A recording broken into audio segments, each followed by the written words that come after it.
Alrighty, Sharp Customs. We're rolling.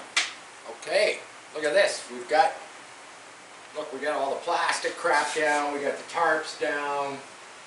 Look, there's no quarter scales up there. Of course, I moved them all.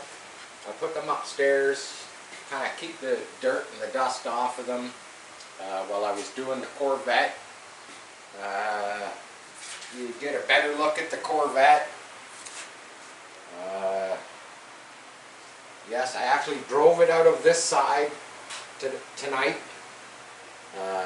The truck, believe it or not, this is how we do it. This is how we do it. I'm going to explain it.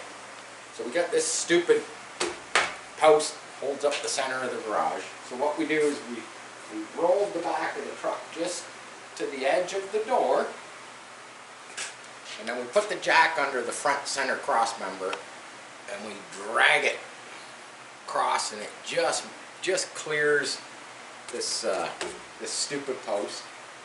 So that's how we got this over here, and we're kind of moving around with the jacks. The Corvette I had pulled out into the driveway. If you could see my driveway is such a fiasco. There's so many cars out there. There's a Xterra, there's a van, you know, there's a 44 shoebox, another 52 Chevy pickup, and my downstairs tenants have their, I think it's an Equinox. But yes, that's what's in my parking lot. That's what I call it. I call it a parking lot. We could literally park about 8 vehicles. Double lot residence. But I want the camera to come this way. I'll pop the hood, or the hood's already popped. So we've got the big block. It's all wired. It's running great. Could use a air breather on the top. Just you know, I have this paranoid thing with carburetors that like to you know, spit fuel out the top, backfire, catch on fire, and makes me a little bit paranoid. This one spit today when I was trying to fire it up. It did not catch on fire, thank God. But yeah, everything's in, everything's working, it runs good. I actually kind of pulled it out on the street. I didn't do anything crazy. It's not my car, you know, not my motor. The paint, you know, for the time of the year and whatnot, it's pretty, I guess. I wasn't sure about the whole white thing. You know, as you can see on the back wheel, can't do anything crazy, can't do burnouts and crap like that. There's only 2 lug nuts holding that wheel on.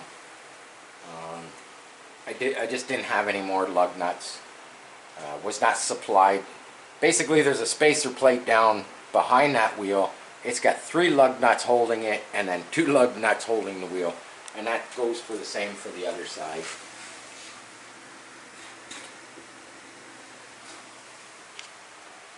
So this automobile, I've got it sitting over here on this side of the garage because tomorrow morning it's going back to its new home. And then I got a bunch more work, and I like to do that type of work on this side of the garage. That's why we swap the vehicles. This is where, you know, all the mechanical tools are.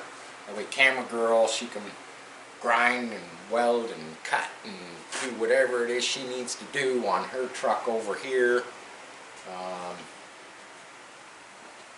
I'm going to lift the garage door just for a second. You probably won't be able to see much out here.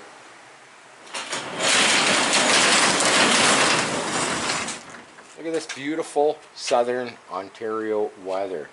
There's literally no snow. It's not even that cold. Yes, under that tarp, you can't really see it, but under that tarp, the other 52 Chevy still remains. So there you go. As you can see, we got a 52 Chevy, we've got the shoebox, we've got an open space, and then we've got the Xterra. This shoebox, the shoebox is another project. That'll be coming in with probably within the month, the month of February. We got a whole bunch of upgrades that we're going to do to it. Right now it's got a 4-speed transmission in it, and everything, I mean everything, is manual. Manual brakes, drums all the way around, manual steering. We're going to swap that all out for, you know, discs. We're going to put power steering. We're going to put an automatic transmission. And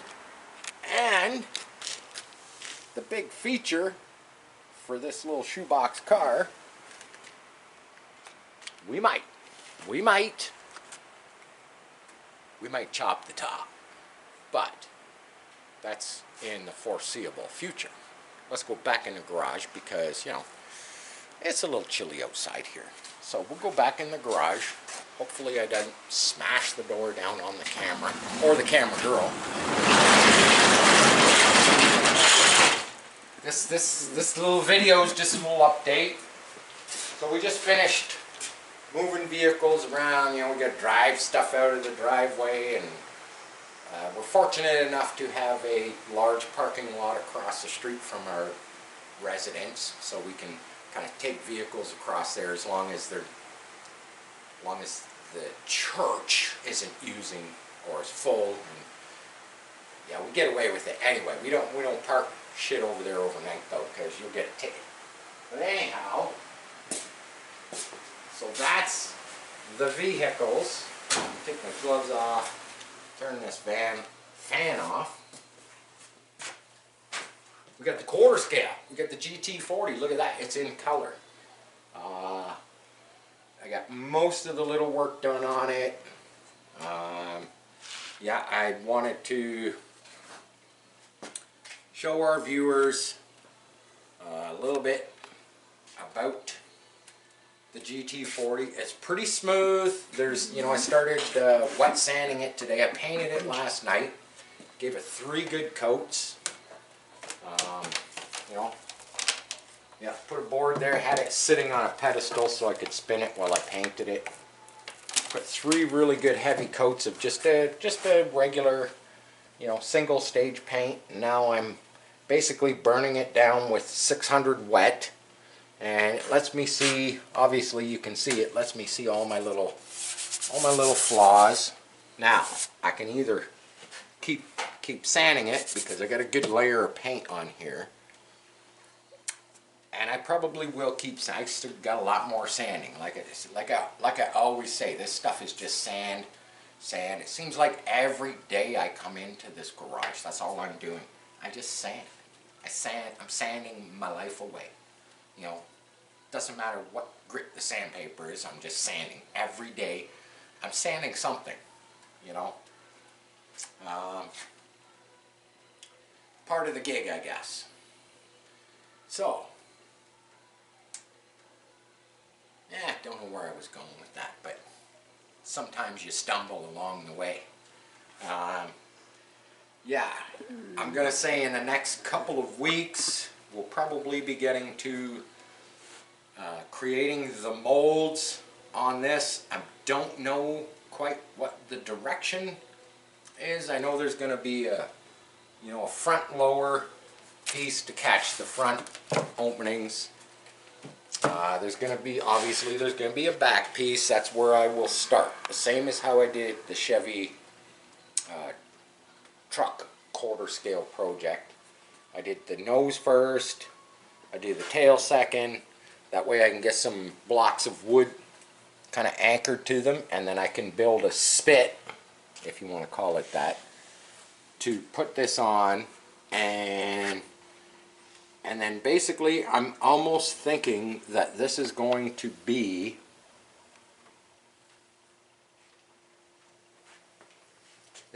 about 9.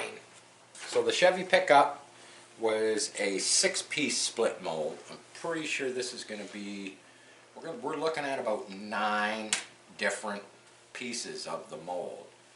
Because there's just certain things that I can't, like these little vent holes here, even though they're blocked in, the direction, they have to pull kind of this, you know, this angle like that. So they can't be part of the side. They can't be part of, you know, they can't lift straight up from the top.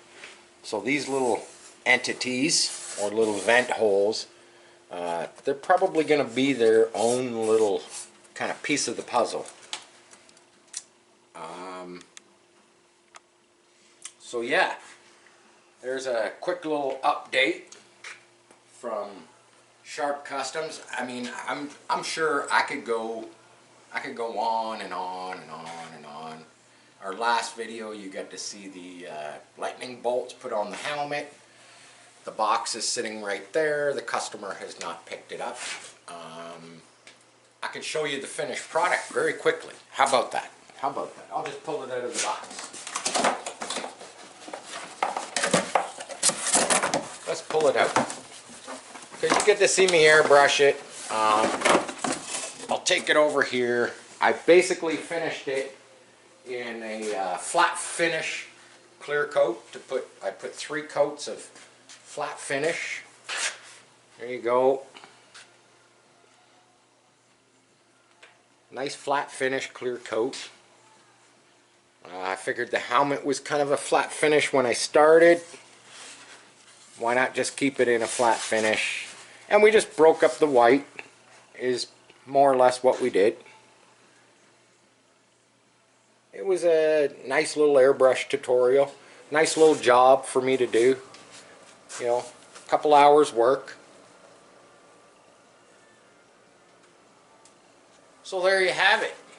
A little update from Sharp Customs. I want to say thank you very much to all our new subscribers. Thank you very much to all our old subscribers for staying tuned in. And share, like, subscribe. Don't forget to comment. You know, hit that notification bell so you know when we're coming back to you. That's it from Sharp Customs. Peace. Have a good weekend. I'm out.